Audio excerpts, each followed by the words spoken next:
Hello everyone, welcome back. It is mid-June 2021 and today's video is about the fruit set in our orchard, so I'm going to take you for a little tour. This is Golden Russet on Geneva 11. Lots of nice little apples on here. I bet there's about 50 maybe or so.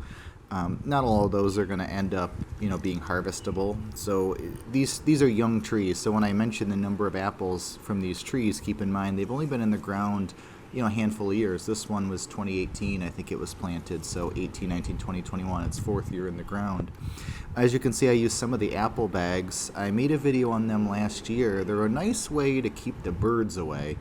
We have just a huge issue with the birds. As soon as the apples get nice and big and plump, the birds will come and peck away at them, trying to get the juice, trying to get a drink by eating your apples. So some people say putting a bird bath around can help with that. But Golden Russet, my favorite apple. Just like eating champagne. It's amazing. If you can ever get a Golden Russet, I highly recommend it.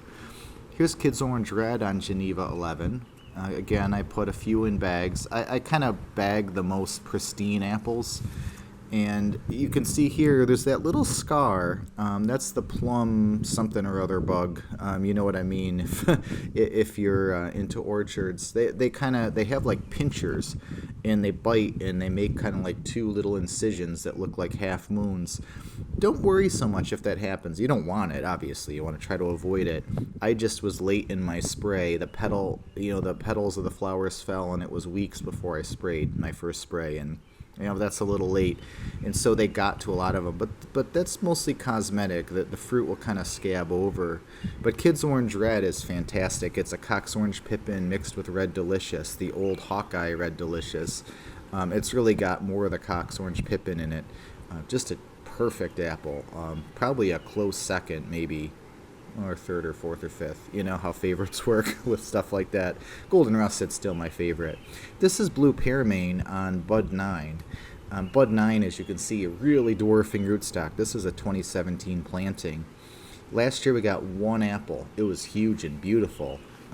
You gotta think when it comes to thinning, and how I mentioned the number of apples. Again, these trees are young. In the future, this tree could probably support 25, 30, 40 apples, but for right now, it's still pretty young, pretty small.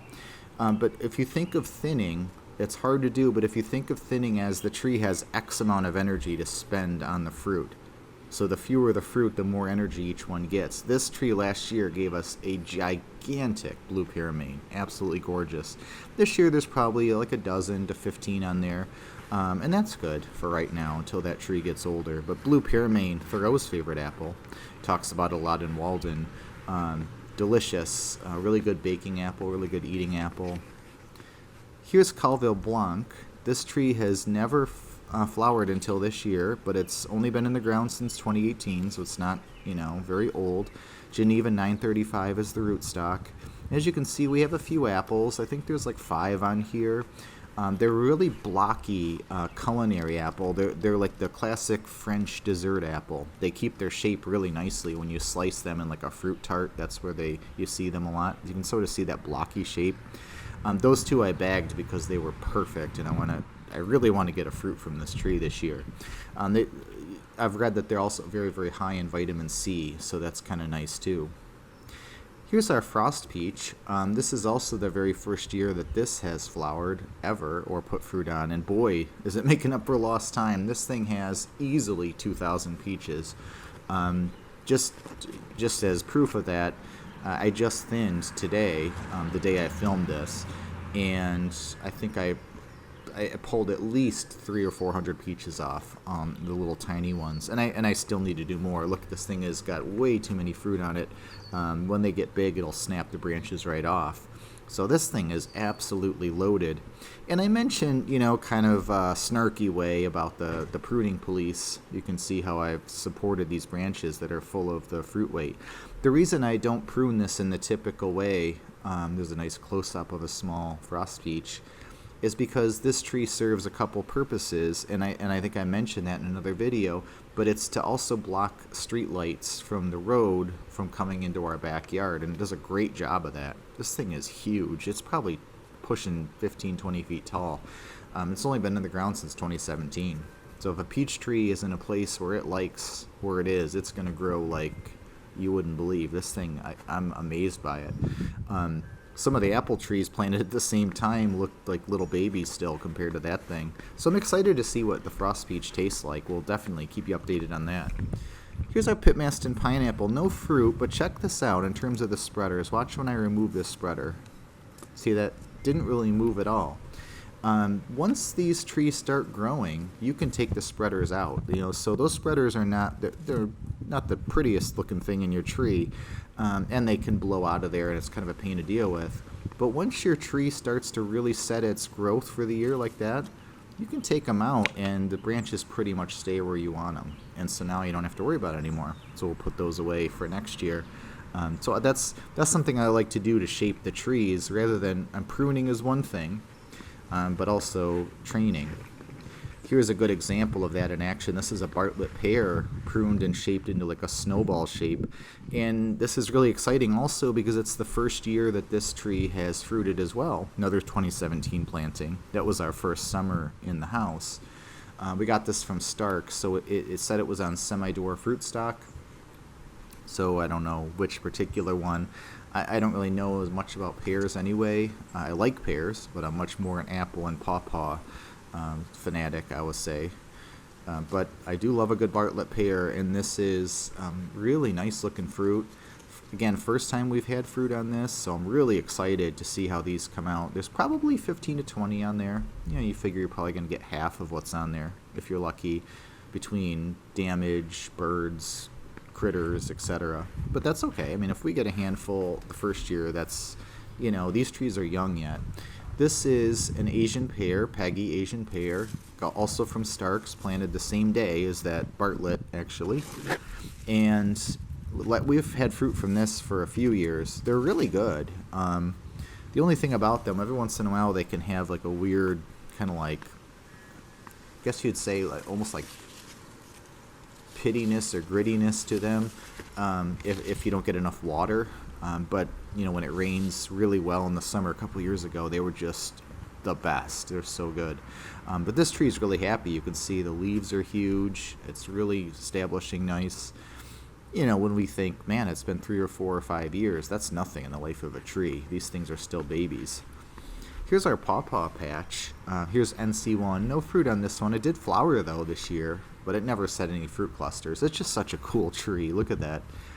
The leaves of these things, they look like a tropical plant, but here we are in southern New York State, southwest New York, 45 minutes south of Buffalo, in the foothills of the Alleghenies, and we have pawpaws growing. Here's something fun. This is Shenandoah, and this one looks like it set a fruit. Well, there were a lot of fruit clusters, but this fruit cluster is stuck. All the other ones are gone, but this one is holding on. So I'm hoping that continues to develop, and maybe we'll get our first homegrown pawpaw. And Shenandoah is a really good one. It's a nice one if you want to have someone try pawpaw who's never had pawpaw. It's a very mild flavor. Still has a lot of good flavor, but it's just very agreeable. I am a big fan of Shenandoah, and it's a huge fruit too. Real big, very few seeds. That was just our wild daisies. Here's our pawpaw, cherry, and plum garden. No fruit in here yet. That's our new fence. Everything's kind of coming in nicely with the landscaping. Our cherries did blossom, but that late frost we had just did them in. We still have never had a cherry, but the trees are growing nicely. So this is Ashmead's Kernel and Pink Pearl. These were both planted last year from Trees of Antiquity. MM111 rootstock. They were just little whips. Really nice trees, though. They're doing great. I haven't pruned them at all yet. I'm just going to let them grow, and then I'll prune them. That was our multi-graft. And so we'll head to the apple. The next apple. This is our Honeycrisp, and look at these apples. These are gorgeous. This is the first year this tree is fruited as well. And this is, I think, our only non-heirloom, although some people say it's an heirloom. I don't consider it an heirloom. Either way, that's more of a marketing term anyway. Really, these just look amazing, and that maybe it's because it's not near the other apple trees, but it's just not affected at all by bugs. And I didn't do anything differently. I sprayed all the trees the same day, but that one's doing really well. So we'll probably get 6-7 apples off that. And again, that was just planted last year, so that's pretty good. Here's our sunflower pawpaw. It's set a ton of fruit clusters, not a ton, but maybe a dozen or so, but they all fell off. But that's okay because that means the tree is mature enough to produce fruit next year or the year after. So thank you for watching. If you're thinking of planting fruit trees, I highly recommend that you just do it. The sooner you do it, the better, because there's a certain waiting period. I mean, that's the hardest part. These have been in the ground 3, 4, 5 years, depending on the tree, and they're just starting to produce. I mean, eventually they'll produce a lot more, but having fruit trees is just the coolest thing in the world. So we appreciate you watching. If you have any questions, please post them in the comment section below.